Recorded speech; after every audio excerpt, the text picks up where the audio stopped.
Hi students, I welcome to all of you to this session of polity. আমি ধীরাজ মণ্ডল তোমাদের সামনে আজ discuss করতে চলেছি fundamental rights part 4। Dear students, তোমরা জানো এর আগে আমরা যে ফান্ডামেন্টাল রাইটসের 3টে পার্ট পড়িয়েছি, সেখানে তোমরা দেখেছো ফান্ডামেন্টাল রাইটস যেটা আর্টিকেল 12 থেকে 35-এর মধ্যে ফান্ডামেন্টাল রাইটস আছে পার্ট 3 এর আন্ডারে। তো সেখানে আমরা 12, 13, 14, 15, 16 পর্যন্ত ডিসকাস করেছিলাম। ওকে, লাস্ট ক্লাস আমরা ডিসকাস করেছিলাম আর্টিকেল 15 অ্যান্ড আর্টিকেল 16। তো আজ তোমাদের সামনে যেটা ডিসকাস করতে চলেছি সেটা হচ্ছে আর্টিকেল 17। আর্টিকেল 17 হচ্ছে তোমার অ্যাবলিশন অফ আনটাচেবিলিটি, মানে যে আনটাচেবিলিটি মানে যে ছোঁয়া যাবে না বা অসুজ যেটা বলে সেরকম সেই কনসেপ্টটা আর কি। তো এইটা এই ব্যাপারটা কিন্তু এটার অ্যাবলিশন হয়ে মানে অ্যাবলিশন আছে বা এই প্রথাটাকে রেস্ট্রিক্ট করা হয়েছে আর্টিকেল 17 দ্বারা। তো এটা হচ্ছে fundamental rights abolition of untouchability কী বলছে সেটা একটু আমরা দেখব। অ্যাকচুয়ালি আর্টিকেল 17 কী বলছে? Abolishes untouchability and forbids its practice of any form.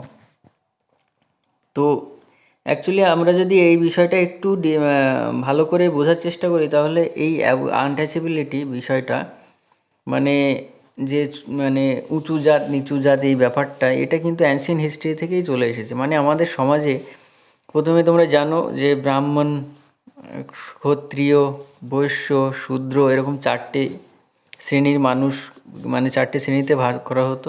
বর্ণ প্রথা যেটা তোমরা জানো, যেখানে ব্রাহ্মণদের কাজ হচ্ছে পুরোহিত, সে হচ্ছে তোমার পূজা অর্চনা করবে।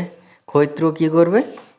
এদের কাজ হচ্ছে এরা ব্যবসা বাণিজ্য, বিজনেস পারপাসে, মানে বিজনেস রিলেটেড এই সমস্ত ট্রেড বিজনেস এই সমস্ত কাজগুলো ক্ষত্রিয়রা করতো। বৈশ্য তার থেকে একটু নিচু শ্রেণীর মানুষ সমাজে। এরা মানে অ্যাকচুয়ালি এই ক্ষত্রিয় বৈশ্য এদেরকে বিভিন্ন রকম ভাবে সহযোগিতা করা বা এদের বাড়িতে চাকর যে হিসাবে বা যেটা বলে কাজের লোক হিসাবে রাখা, সেই সমস্ত। আর শূদ্র যে জাতটা, এরা অ্যাকচুয়ালি কী করতো? সবচেয়ে নিম্নমানের কাজ, মনে করো মানে শৌচালয় পরিষ্কার করা বা কোথাও কোনো মানে ঘরের মানে বিভিন্ন রকম যে কাজগুলো, যেগুলো অ্যাকচুয়ালি সমাজে সবচেয়ে নিচু, সবচেয়ে কম ওয়েজ বা কম মাইনের যে কাজগুলো, বা যেগুলো যে কাজগুলো যে অ্যাকচুয়ালি যে গ্রুপ ডির যে কাজগুলো, যেটা যদি আমরা বলি, মানে অ্যাকচুয়ালি তোমার বিষ্ঠা পরিষ্কার করা বা এই ধরনের কাজগুলো যারা করতো কি মানে শূদ্র করতো। এবং এরা এই সুতোর, মুচি, ম্যাথর এই সমস্ত যে শ্রেণীর মানুষরা।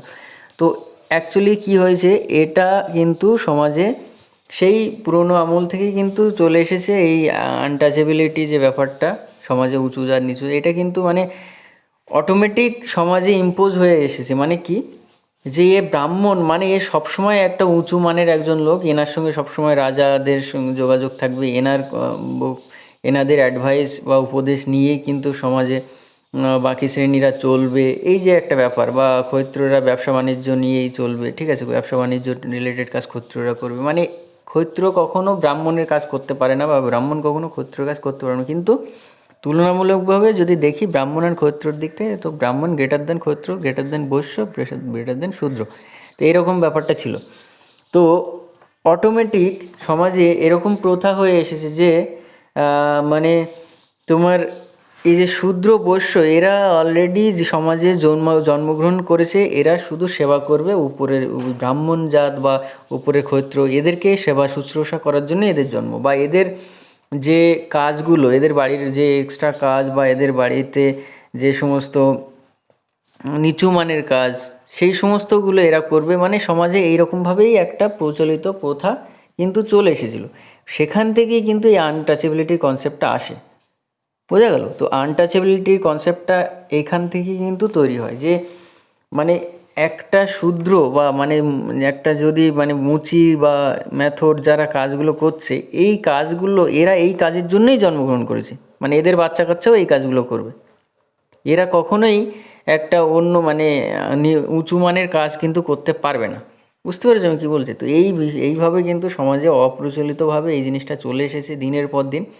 এবং এরপরে কেমন হয়েছে যে এমন হয়েছে এটাকে বিকৃতি করে এমন করা হয়েছে যে এই কাজটা এই ইন্ডিভিজুয়াল এই কাজটা হচ্ছে শূদ্রদের জন্য, এটা অন্য জাত উপরে যে হায়ার কাস্ট এরা যদি করে তাহলে এদের সম্মান হানি হবে, এরকম একটা ব্যাপার, ঠিক আছে।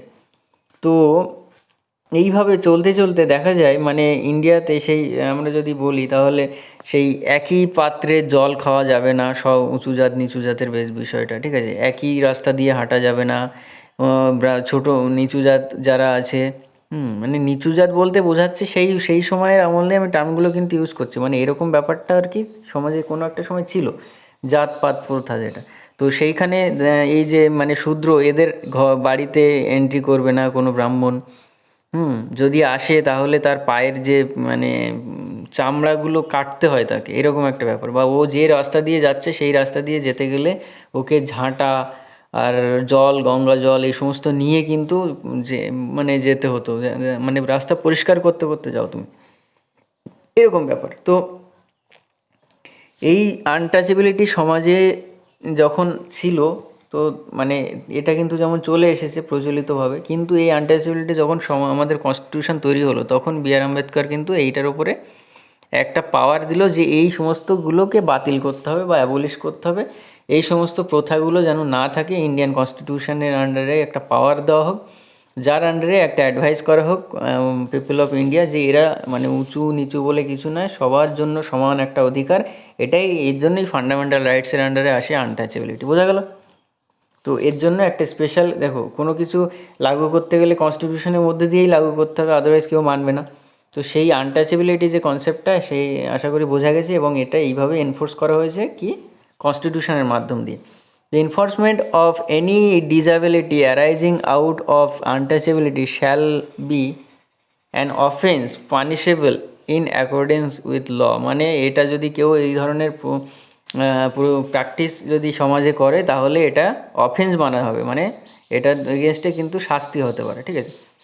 তো এই আনটাচেবিলিটির এই কনসেপ্টটা এটা অ্যাকচুয়ালি একটা অ্যাক্ট এসেছিলো 1955 সালে, হ্যাঁ বলছে ইন 1976 আনটাচেবিলিটি অফেন্স অ্যাক্ট, মানে 1955 সালে একটা অ্যাক্ট এসেছিলো, এবং এটাকে কিন্তু মানে ইয়ে করা হয় স্ট্রেনদেন বা মানে এটাকে এফেক্টে নিয়ে আসা হয় 1976 সালে। বলছে amended and renamed as the protection of civil right 1955 enlarge the scope and make penal provision more stringent, মানে অলরেডি এই প্রথাটা এই যে একটা অ্যাক্টের মাধ্যম দিয়ে এই জিনিসটা কিন্তু ছিল আনটাচেবিলিটি 1955 সালে, কিন্তু এটা তখনও যেন কোনো না কোনোভাবে সমাজে একটা এই যে মানে ডিস্টেন্স দূরত্ব বজায় রেখে চলা সেই কনসেপ্টটা কিন্তু তখনও ছিল।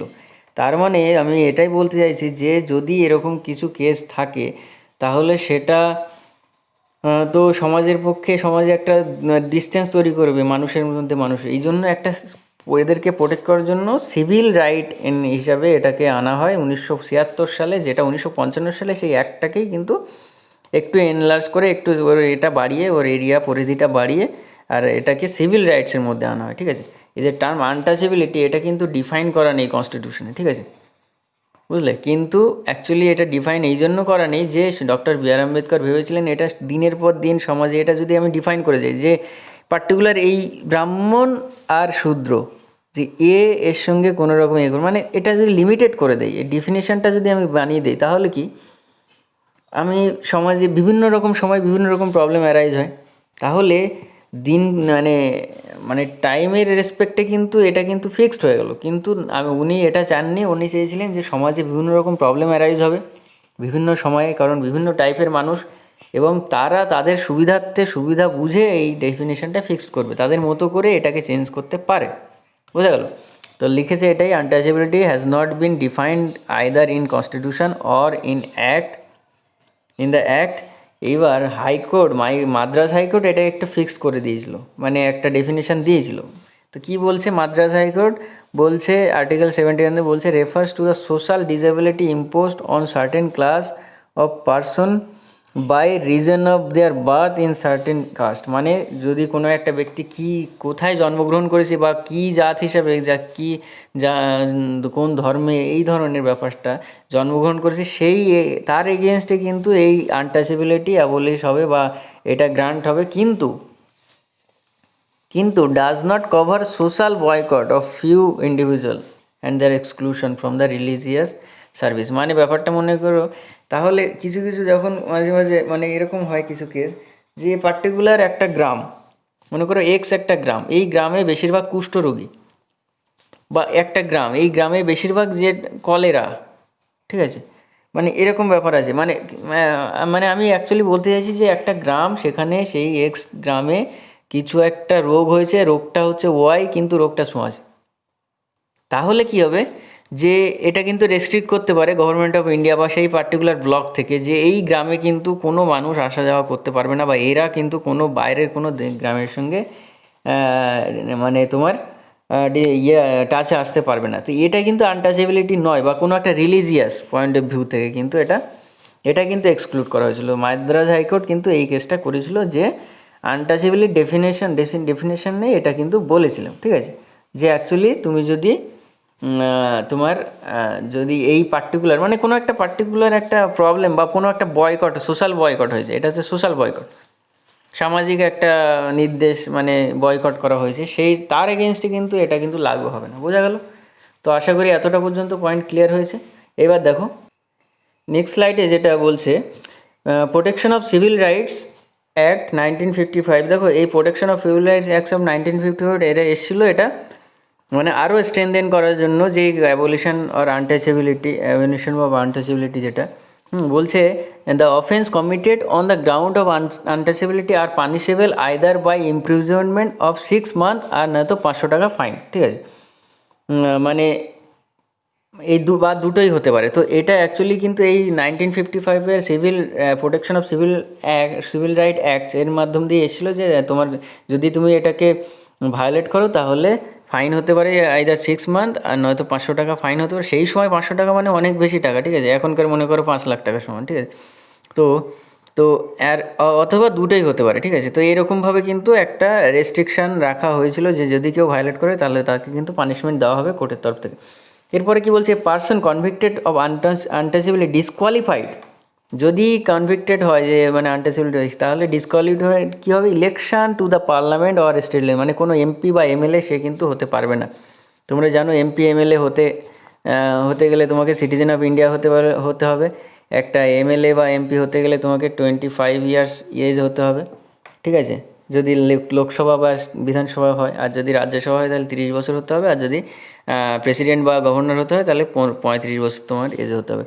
তো এই ব্যাপারটা, বা ভাইস প্রেসিডেন্টও 35 বছর। তো এই ব্যাপারটা এবার তুমি যদি কনভিক্টেড থাকো কোনো রকম আনটাচেবিলিটি বা কোনো মানে যে এই হায়ার কাস্ট লোয়ার কাস্ট যে এই সমস্ত কন্ট্রোভার্সির মধ্যে যদি কখনো কোনো কেস থেকে থাকে তোমার, তাহলে কিন্তু তুমি কি বলছে পার্লামেন্ট বা ডিসকোয়ালিফাই হয়ে যাবে election to the parliament or state legislature. আর কি বলছে, the act declares the following acts as offences, মানে কী বলছে কী অফেন্স আছে দেখো এইসব প্রভিশনগুলো, এই টোটাল 6টা প্রভিশন কিন্তু দেওয়া আছে। কি বলছে, preventing any person from entering any place or public worship or from worshipping therein, মানে কোনো একটা মানুষ যে পার্টিকুলার একটা লোয়ার কাস্ট, আমি লোয়ার কাস্ট ব্যাপারটা মানে মানে মনে করো লোয়ার কাস্ট মানে হচ্ছে যারা সমাজে একটা নিচু শ্রেণীর মানুষ হিসাবে দেখা হচ্ছে, মানে এরকম কোনো ডিফাইন নেই কিন্তু কে লোয়ার কাস্ট কে হায়ার কাস্ট, ঠিক আছে।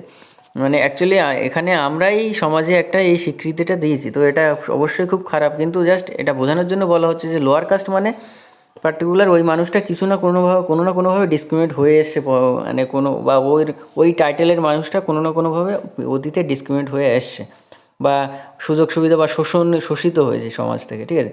এই লোয়ার কাস্টের কোনো একটা মানুষ বা পার্টিকুলার মনে করো কোনো একটা শিব মন্দির বা কোনো একটা হজ বা মানে মসজিদ বা চার্চে যাচ্ছে, হ্যাঁ, এবার চার্চে গেলে এবার তাকে ঢুকতে দেওয়া হচ্ছে না, ঠিক আছে, বা তাকে পূজা অর্চনা করতে দেওয়া হচ্ছে না, সে যেই দেবদেবীকে মানে তাকে পূজা অর্চনা করতে দেওয়া, তাহলে কিন্তু এখানে ওটা একটা অফেন্সের মধ্যে পড়বে, এবং তার যে করতে দিচ্ছে না, যে এটা রেস্ট্রিক্ট করার চেষ্টা করছে তার এগেনস্টে কিন্তু সেই পুরোহিত বলো বা সেই ফাদার বলো বা সেই মৌলানা হ্যাঁ যেই হচ্ছে সেই প্রিস্টের উপরে কিন্তু একটা কানুনি কারবাই যেটা বলছে, মানে তুমি তুমি ওকে ওর উপরে কেস করতে পারো, justifying untouchability in traditional religious philosophical and other grounds.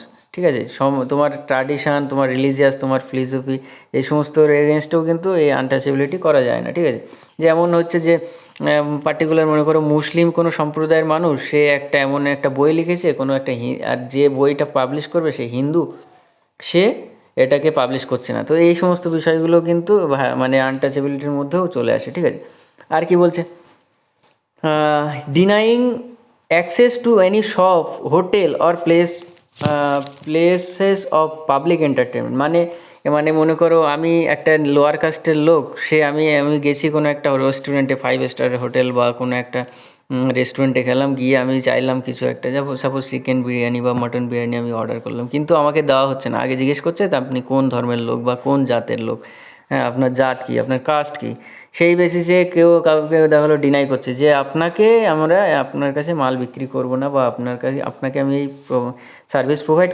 করতে চাইছি না।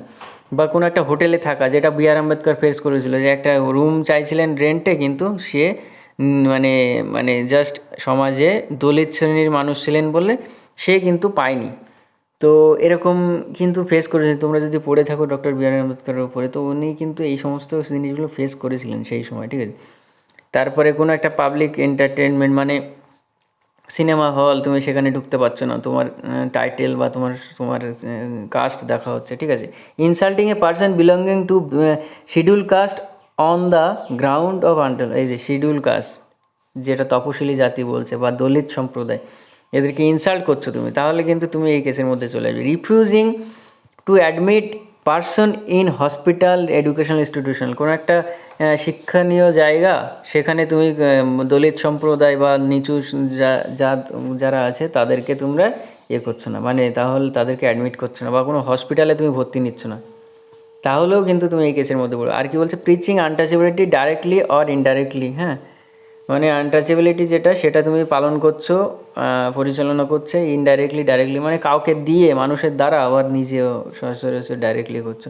Refusing to sell goods or render service to any person, মানে কোনো একটা মানুষকে তুমি কোনো একটা পার্টিকুলার, দেখা গেলো তোমার কাছে আমি দেখা গেলো পার্টিকুলার আলু বিক্রি করব না, বা কোনো এই সার্ভিসটা দেবো না। মনে করো তুমি যাচ্ছ ব্যাংকে, ব্যাংকিং সার্ভিস তুমি পাচ্ছ না, তুমি ব্যাংকে অ্যাকাউন্টই খুলতে পারছো না, এরকম ব্যাপার স্যাপারগুলো। তো এই ব্যাপারগুলো কিন্তু অলরেডি রিটেন আছে, আর এই সমস্ত অ্যাক্ট, এই যে সিভিল রাইট অ্যাক্ট, এর মাধ্যমে কিন্তু এই সমস্ত ক্রাইমগুলো তোমার মানে এইগুলো একটা ক্রাইমের মধ্যে পড়বে, এবং তুমি কিন্তু পানিশেবল অফেন্স এটা একটা। ঠিক আছে, কী পানিশ হতে পারে, আইদার 6 মাস জেল হয়তো, অথবা 500 টাকা ফাইন। এখন সেই ফাইনটা এর রেসপেক্টে কিন্তু ইনক্রিজ হবে, আর কি দুটোই হতে পারে। তো 6 মাস জেলে থাকা মানে বুঝতেই পারছো। যাই হোক, এই ধরনের প্র্যাকটিস মানুষের মাথার মধ্যে আনাটাই মানে ঠিক না। যাই হোক, এটা রিটেনে কনস্টিটিউশন আছে, তার মানে এই নয় যে আমাকে পালন করতে হবে, এই ধরনের চিন্তাভাবনাটাই তো খুব কুৎসিত চিন্তাভাবনা না, এই ধরনের যে চিন্তাভাবনা। যাই হোক, এরপরে কি বলছে, সুপ্রিম কোর্ট held that এই যে আর্টিকেল 17, এটা available against private individual, and it is the constitutional obligation to the state to take necessary action to ensure that this right is not violated. মানে এই সুপ্রিম কোর্ট কী বলছে, মানে এই article 17 আন্ডারে এটা অ্যাকচুয়ালি এটা এগেনস্ট প্রাইভেট ইন্ডিভিজুয়ালের এগেনস্টে হচ্ছে। ঠিক আছে,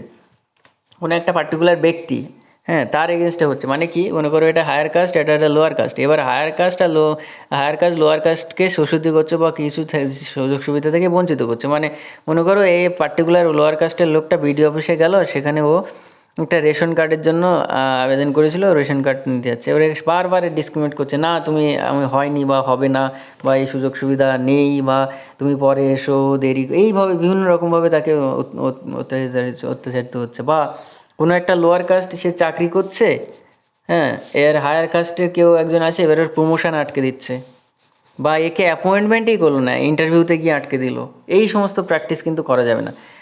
এবার lower caste to lower caste যদি এরকম যদি মনে করো, তাহলে লোয়ার কাস্টের লোকটা হায়ার কাস্টের লোকের সঙ্গে উপরে কেস করতে পারে, এবং তার উপরে কানুন মানে একটা কনস্টিটিউশন তাকে অ্যাকশন নেবে। কিন্তু লোয়ার কাস্ট যদি লোয়ার কাস্টের এগেনস্ট এরকম করে, তাহলে সেটা কিন্তু আবার ভ্যালিড হচ্ছে না, বুঝতে পেরেছো?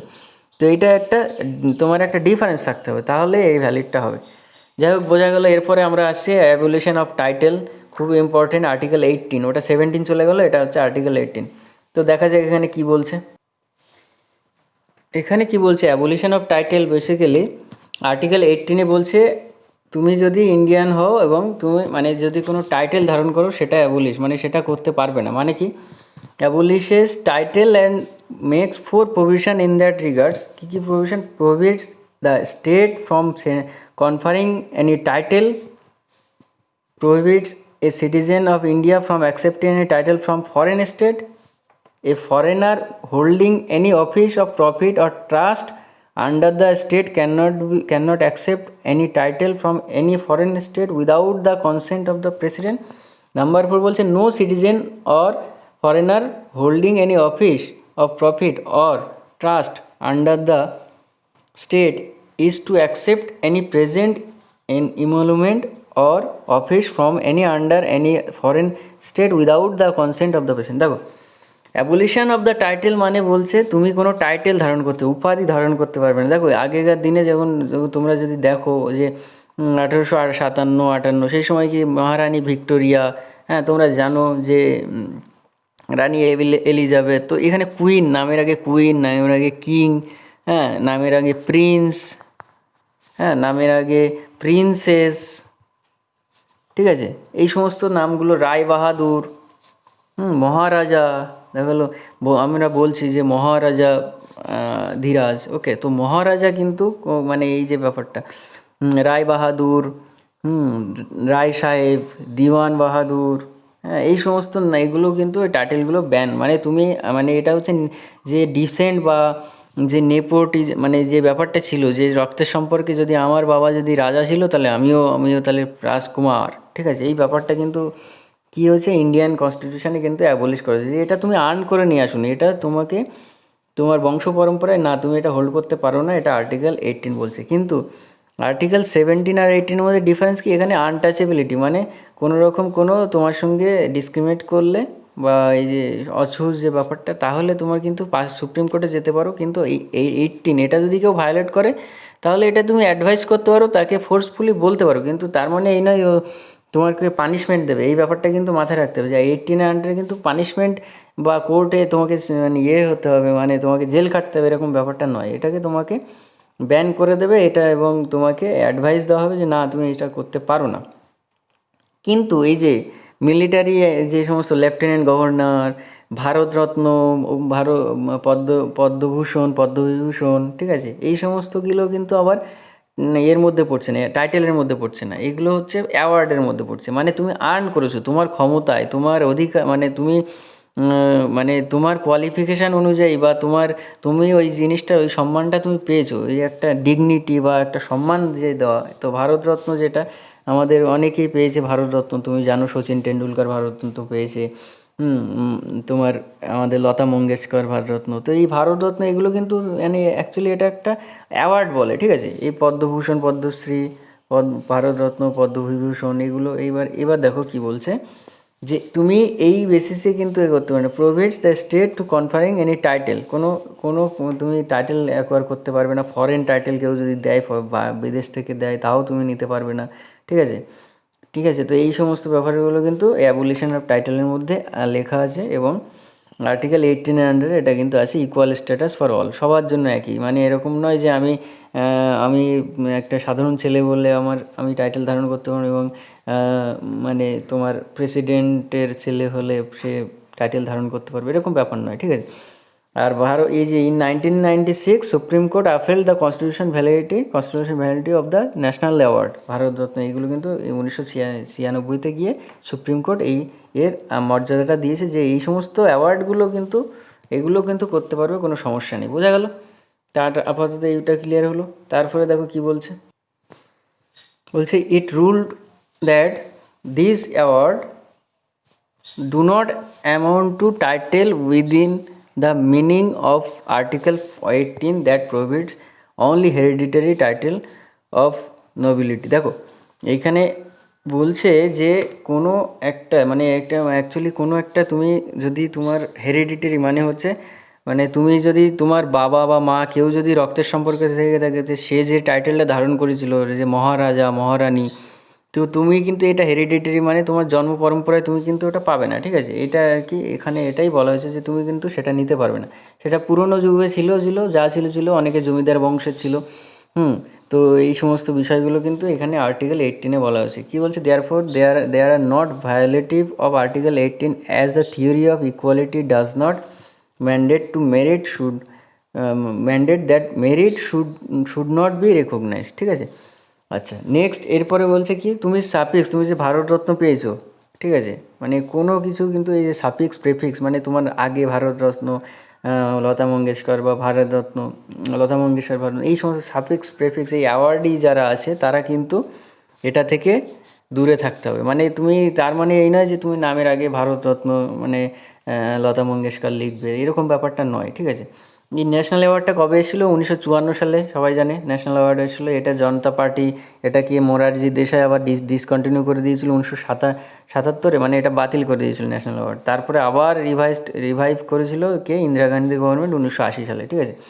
তো এটা আশা করি বোঝা গেল টাইটেলের ব্যাপারটা। এখানে এখানে তোমরা মানে এই পয়েন্টগুলো মাথায় রাখতে হবে যে অ্যাকচুয়ালি কী বলছে, মানে এই যে পয়েন্ট নম্বর 4টে পয়েন্ট, এখানে কোন কোন বেসিসে কী কী প্রভিশন আছে, হ্যাঁ, মানে অ্যাবলিশ করেছে to make the provision in regard কি, যদি it prohibits the state from conferring any title, হ্যাঁ, except this military academy distinction, ঠিক আছে, of any body or whether a citizen or a foreigner, মানে কোনো সিটিজেন বা foreigner, মানে এটা কী বলছে, তুমি কোনো টাইটেল তুমি কিন্তু অ্যাকোয়ার করতে পারবে না, তুমি নিতে পারবে না। আর কি বলছে?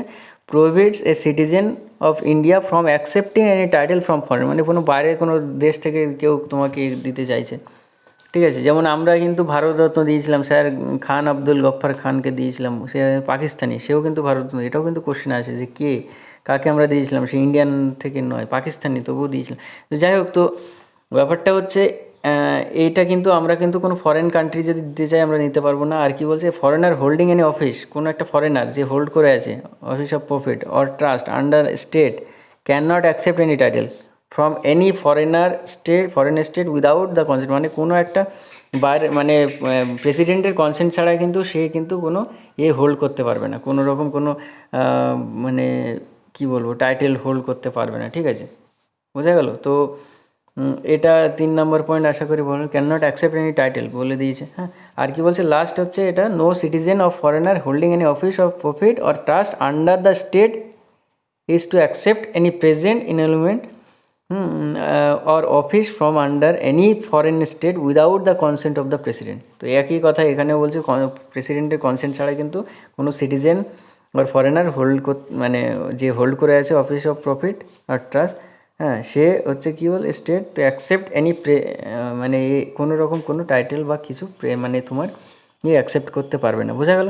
তো এটা হচ্ছে কিন্তু আর্টিকেল। এবার এরপরে যে আর্টিকেলটা আসে সেটা হচ্ছে রাইট টু ফ্রিডম। দেখো, এই রাইট টু ফ্রিডম হচ্ছে খুব ইম্পর্টেন্ট আর্টিকেল, ঠিক আছে?